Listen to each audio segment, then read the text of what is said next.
For most women, hair is serious. We spend hours trying to get it just right.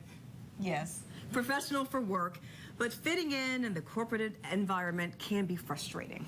Photographer and Winston-Salem native India Beale explored this frustration in a photo series called Can I Touch It? And India is joining us right now. And before we delve into the pictures, which we really want to talk about, what happened at work that led to this? So basically, I was an intern in the IT department. I just graduated from Yale University.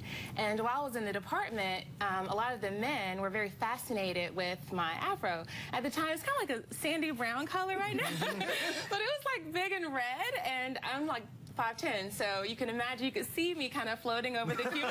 Just see hair. No, you can see hair. And so a coworker came to me and she said, you know, a lot of the guys are really interested in your hair. They're just fascinated by it. And they were talking about wanting to touch it, right? Is that offensive?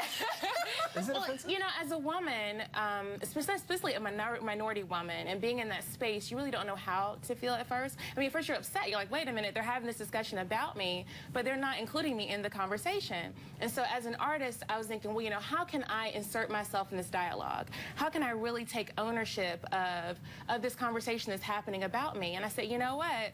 I'm going to let them touch it. So we set up 2 cameras in the middle of the cafeteria, and I literally pull them in from their cubicles, majority white men, and I asked them, you know. Were they like me, bald? Because I'm kind of fascinated. I got to be honest with you.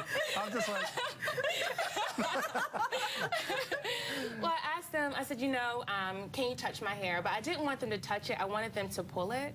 And I say pull it because I wanted them to get a good feel of it, like kind of not just graze their fingers through it, but just really kind of feel the texture of it. And then I came back a week later and I interviewed them, and I said, you know, well, how was it? So we have a little snippet of their reactions. Yeah, okay.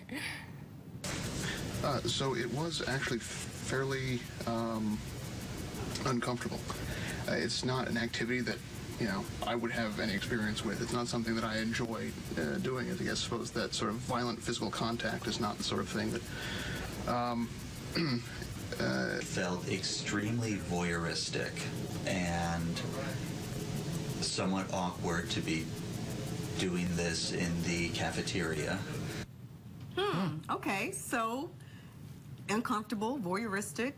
Yeah, they had kind of a morbid fascination, and it was awkward for them just as much as it was for you, right? Right, so it's kind of the idea of making the comfortable uncomfortable. Being a woman, being a minority woman in the corporate space, you're constantly performing despite the fact that you may feel uncomfortable, right? This is how my hair naturally is, and the fact that I'm in that office and I have to perform knowing that this conversation is happening about me, for me it was one of those challenges. And so for the men, it was kind of like reversing that role. So what happens if they actually end up being uncomfortable, having to talk about it, right? So for them, having to talk about it because they've never done that before, right? And then doing it in a corporate space, in a setting where everything's supposed to be public, but we're talking about something that's kind of private and intimate. And so it was the idea of kind of reversing that role. Okay, so that led to these photos. Which everybody's talking about. Yes, let's roll the video of the photos and you tell us about these women and their responses to wearing these hairstyles, especially in their corporate look.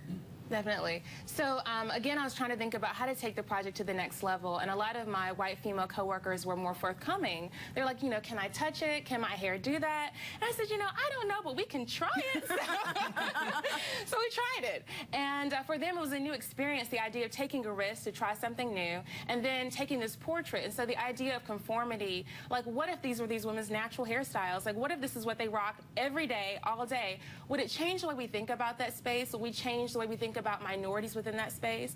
And the idea that we then slice sometimes and stereotype or create these kind of prejudices based off of how someone looks. And so for these women, it was an opportunity to try something new, but also to talk about something greater and to start a discussion. And so for me... I love how you did this. I love how you're creating the conversation about this. What kind of feedback have you gotten from other people?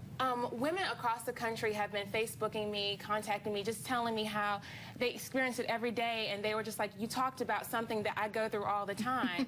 You know, but then on the flip side, I had women who contacted me and said, you know, this made me kind of uncomfortable, but I had to think about it, and I had to literally talk to my coworkers about it. So the idea that this discussion is happening, despite the fact that you may not necessarily agree with it, but it's starting the conversation, and for me, that was the ultimate goal. And I'm so glad we had the conversation. I had to have Touch you my here. white man bald head. Thank you, India.